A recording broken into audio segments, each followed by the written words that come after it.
मंत्र साधन के लिए सर्वतोभद्र आदि मंडलों के लक्षण। नारद जी कहते हैं 12-12 कोष्ठों से 144 कोष्ठकों का जो मंडल बनता है, उसमें भी मध्यवर्ती 36 कोष्ठों का कमल होता है। इसमें वीथी अर्थात मार्ग नहीं होता। एक पंक्ति पीठ के लिए होती है। शेष 2 पंक्तियों द्वारा पूर्ववत द्वार और शोभा की कल्पना होती है। इसमें उपशोभा नहीं देखी जाती। अवशिष्ट 6 पदों द्वारा कोणों की कल्पना करनी चाहिए। एक हाथ के मंडल में 12 अंगुल का कमल क्षेत्र होता है। 2 हाथ के मंडल में कमल का स्थान 1 हाथ लंबा चौड़ा होता है। तदनुसार वृद्धि करके द्वार आदि के साथ मंडल की रचना करे। 2 हाथ का पीठ रहे चतुरस्र मंडल हो तो उसमें चक्राकार कमल का निर्माण करे। 9 अंगुलों का पद्मार्ध कहा गया है। 3 अंगुलों की नाभि मानी गई है। 8 अंगुलों के अरे बनाए और 4 अंगुलों की नेमी। क्षेत्र के 3 भाग करके फिर भीतर से प्रत्येक के 2 भाग करे। भीतर के जो 5 कोष्ठक हैं, उनको अरे या आरे बनाने के लिए मार्जित करके उनके ऊपर अरे अंकित करे। वे अरे इंदिवर के दलों की सी आकृति वाले हों अथवा बिजौरा नींबू के आकार के हों या कमल दल के समान विस्तृत हों अथवा अपनी इच्छा के अनुसार उनकी आकृति अंकित करे। अरों की संधियों के बीच में सूत रखकर उसे बाहर की नेमी तक ले जाए और उसे चारों ओर घुमावे। अरे के मूल भाग को उसके संधि स्थान में सूत रखकर घुमाए तथा अरे के मध्य में सूत्र स्थापन करके उस मध्य भाग के सब ओर समभाव से सूत को घुमावे। इस तरह घुमाने से मातुलिंग के समान अरे बन जाएंगे। 14 पदों के क्षेत्र को 7 भागों में बांटकर पुनः 2-2 भागों में बांटे अथवा पूर्व से पश्चिम तथा उत्तर से दक्षिण की ओर 15-15 समान रेखाएं खींचे। ऐसा करने से 196 कोष्ठक सिद्ध होंगे। वे जो कोष्ठक हैं, उनमें से बीच के 4 कोष्ठों द्वारा भद्रमंडल लिखे।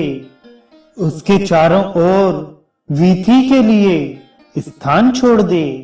फिर संपूर्ण दिशाओं में कमल लिखे। उन कमलों के चारों ओर वीथी के लिए 1-1 कोष्ठ का मार्जन कर दे। तत्पश्चात मध्य के 2-2 कोष्ठ ग्रीवा भार के लिए विलुप्त कर दे।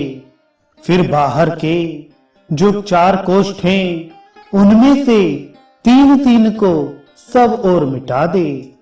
बाहर का 1-1 कोष्ठ ग्रीवा के पार्श्व भाग में शेष रहने दे।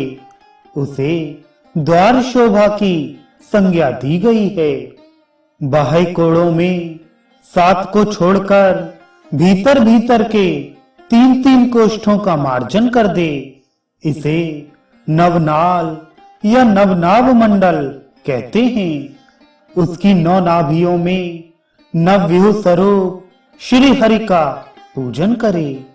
25 व्यूहों का जो मंडल है, वह विश्वव्यापी है अथवा संपूर्ण रूपों में व्याप्त है। 32 हाथ अथवा कोष्ठ वाले क्षेत्र को 32 से ही बराबर बराबर विभक्त कर दे। अर्थात ऊपर से नीचे को 33 रेखाएं खींचकर उन पर 33 आड़ी रेखाएं खींचे। इससे 1024 कोष्ठक बनेंगे। उनमें से बीच के 16 कोष्ठों द्वारा भद्रमंडल की रचना करे। फिर चारों ओर की एक एक पंक्ति छोड़ दे। तत्पश्चात 8 दिशाओं में 16 कोष्ठकों द्वारा 8 भद्रमंडल लिखे। इसे भद्राष्टक की संज्ञा दी गई है। उसके बाद की भी एक पंक्ति मिटाकर पुनः पूर्ववत 16 भद्रमंडल लिखे। तदनंतर सब ओर की एक एक पंक्ति मिटाकर प्रत्येक दिशा में 3-3 के क्रम से 12 द्वारों की रचना करे। बाहर के 6 कोष्ठ मिटाकर बीच के पार्श्व भागों के 4 मिटा दे। फिर भीतर के 4 और बाहर के 2 कोष्ठ शोभा के लिए मिटाए। इसके बाद उपद्वार की सिद्धि के लिए भीतर के 3 और बाहर के 5 कोष्ठों का मार्जन करे। तत्पश्चात पूर्ववत शोभा की कल्पना करे। कोणों में बाहर के 7 और भीतर के 3 कोष्ठ मिटा दे।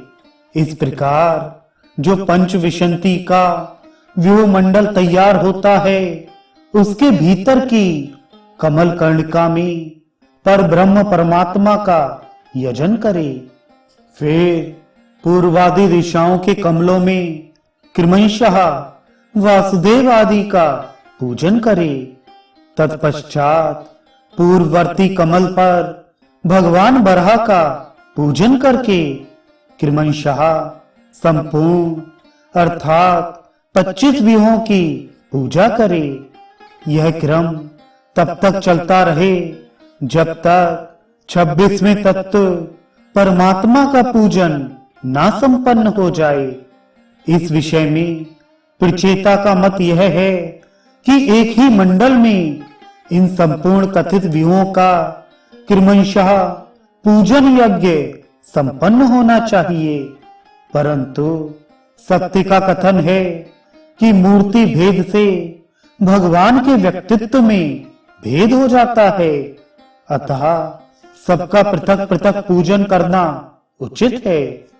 42 कोष्ठ वाले मंडल को आड़ी रेखा द्वारा क्रमशः विभक्त करे। पहले एक एक के 7 भाग करे, फिर प्रत्येक के 3-3 भाग और उसके भी 2-2 भाग करे। इस प्रकार 1764 कोष्ठक बनेंगे। बीच के 16 कोष्ठों में कमल बनावे। पार्श्व भाग में वीथी की रचना करे। फिर 8 भद्र और वीथी बनाए। तदनंतर 16 दल के कमल और वीथी का निर्माण करे। तत्पश्चात क्रमशः 24 दल के कमल वीथी, 32 दल के कमल वीथी, 40 दल के कमल और वीथी बनावे। तदनंतर शेष 3 पंक्तियों से द्वार, शोभा और उपशोभाएं बनेंगी। संपूर्ण दिशाओं के मध्य भाग में द्वार सिद्धि के लिए 2, 4 और 6 कोष्ठकों को मिटावे। उसके बाह्य भाग में शोभा तथा उपद्वार की सिद्धि के लिए 5, 3 और 1 कोष्ठ मिटावे। द्वार के पार्श्व भागों में भीतर की ओर क्रमशः 6 तथा 4 कोष्ठ मिटावे और बीच के 2-2 कोष्ठ लुप्त कर दे। इस तरह 6 उपशोभाएं बन जाएंगी।